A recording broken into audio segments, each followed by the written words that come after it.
Hey there, dark enthusiasts. Welcome to another episode of Darker Things. I'm your host, Doug Duncan, as always, guiding you through the twists and turns of the shadows that deal with disturbing events, personalities, true crime, urban legends, and conspiracy theories. And today, we've got a woozy for you. Now, unless you've been living under a rock lately, you have to have heard of the release from prison of one Gypsy Rose Blanchard. And to my surprise, instead of being treated like a pariah, she's being courted by the press, the social media audience, as the world's poor lost darling. And one has to ask themselves, how did we get here? Gypsy Rose Blanchard, a name that chills the spine, and yet in a curious twist of fate, now rings out in the echoing halls of social media stardom. The astounding metamorphosis of Gypsy from a victim of severe child abuse to a globally recognized internet sensation has attracted the attention of millions worldwide. The name of Gypsy Rose Blanchard has evolved into a chilling tale of deceit and manipulation, becoming the symbol of the astounding resilience of the human spirit. Her narrative persists in enthralling audiences, simultaneously terrifying them and captivating them. Now, Gypsy's story originates in an atmosphere heavily laden with deceit and manipulation, masterminded by her mother, Dee Dee Blanchard. Her existence was a complex maze of falsehoods woven intricately by her mother. Dee Dee, a professional manipulator, orchestrated an elaborate hoax, manipulating not just individuals, but manipulating an entire community into believing that her perfectly healthy daughter was a terminally ill child subjected to a catalog of medical disorders. Dee Dee Blanchard portrayed herself as a powerful puppet master, skillfully controlling the community with her life's most chilling performance. She depicted Gypsy as a gravely ill little girl, a casualty of an array of debilitating diseases. The illusion was so compelling that it deceived doctors, neighbors, friends, and even Gypsy into accepting this fabricated narrative. Gypsy was ensnared in her mother's fabricated reality, forced to endure a life that wasn't hers. She was the captive of her mother's deranged imagination, a pawn in her mother's sinister game. The Blanchards led a life of profound deceit, inventing medical conditions out of nothingness and creating a facade of a frail child teetering on the edge of despair. The deception was so sophisticated and devious that it would make anyone tremble at the thought. In a paradox of fate, the Blanchards exploited the compassion of others, duping charitable organizations into investing in their grim narrative. This led to these organizations extending their generosity beyond limits, providing them with financial support and even a comfortable house. Meanwhile, the Blanchards maintained their life of lies, crafting non-existent medical conditions and hoodwinking charitable organizations into gifting them a home. The transformation of Gypsy from a victim of one of the most severe cases of child abuse to an internet sensation is as riveting as it is unsettling. This narrative continues to grip audiences worldwide, leaving them with trembling and a mix of terror and fascination.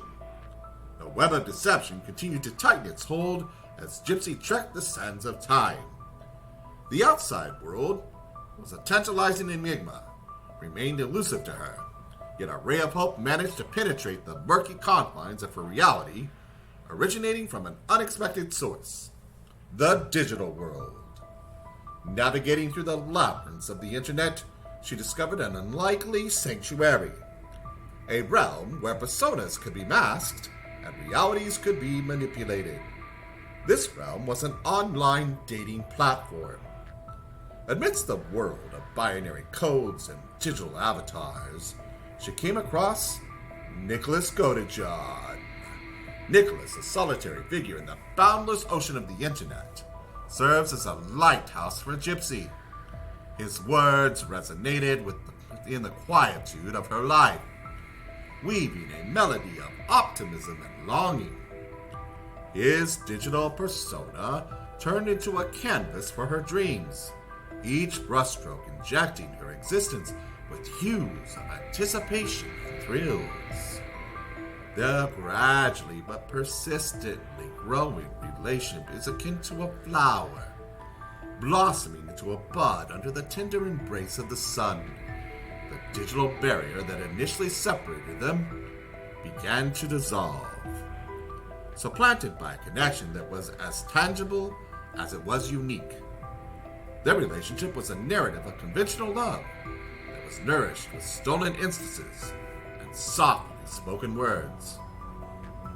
It was a bond that flourished in these secret nooks of clandestine messages and nocturnal talks. Nevertheless, just like any other relationship, it craved something more solid, something truly real.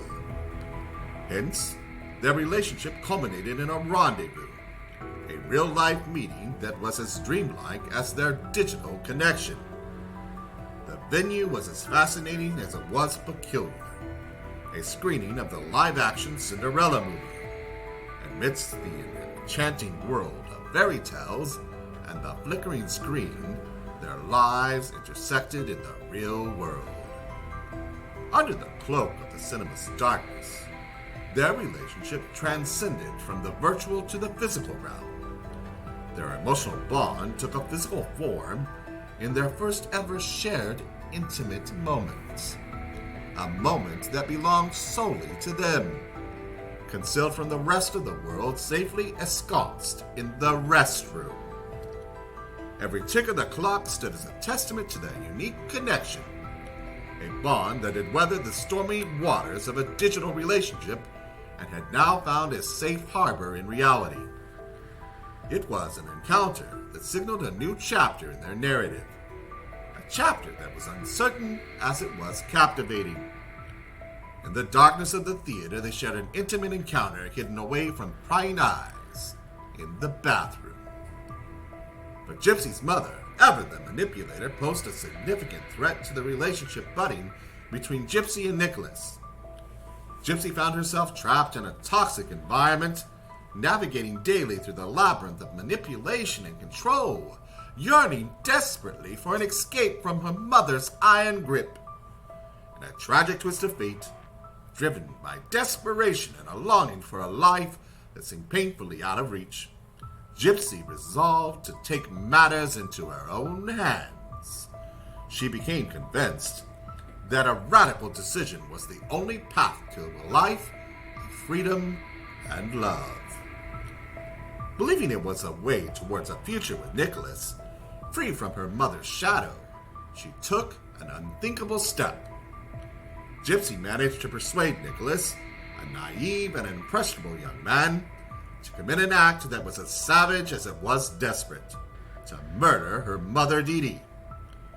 Preying on his love and his desire to protect Gypsy, she promised him that this was their only chance at freedom, their only way to be together. The deed, as shocking as it was done in one night, and that would forever haunt their lives. The chilling instrument of death was meticulously packaged and sent to Nicholas's home, exemplifying the calculated nature of their crime. With the deed done, they made their great escape, hopping on a Greyhound bus with a one-way ticket back to Nicholas's hometown. They left behind a chilling crime scene that bore silent testimony to the horrifying act they had committed. But their taste of freedom was short-lived. The long arm of the law, as relentless as ever, caught up with them. Their dreams of a life together crumbled. They each found themselves enclosed off in the cold, hard walls of a prison cell. They were both arrested and subsequently sentenced in a court of law. Gypsy received a 10-year sentence for second-degree murder, while Nicholas, her naive accomplice, was was handed a life sentence for his role in the chilling crime. Now, the story doesn't end there. Gypsy's life has turned a new chapter with her release from prison. Now her journey from the chains of confinement to personal liberation begins. It's more than just a shift from a concrete cell to the outside world. It's a monumental change. A breaking free of the shackles of her past to embrace a spirit of resilience and victory. She no longer is just Gypsy. She's the embodiment of survival, strength, and transformation. She's the woman who has wrestled with life's toughest battles and has emerged as a beacon of hope and change. Her husband has become her safe harbor, a symbol of healing and redemption. Their unbreakable bond is a testament to the power of love and forgiveness against the harshest of storms. Meanwhile, Nicholas has a starkly different fate.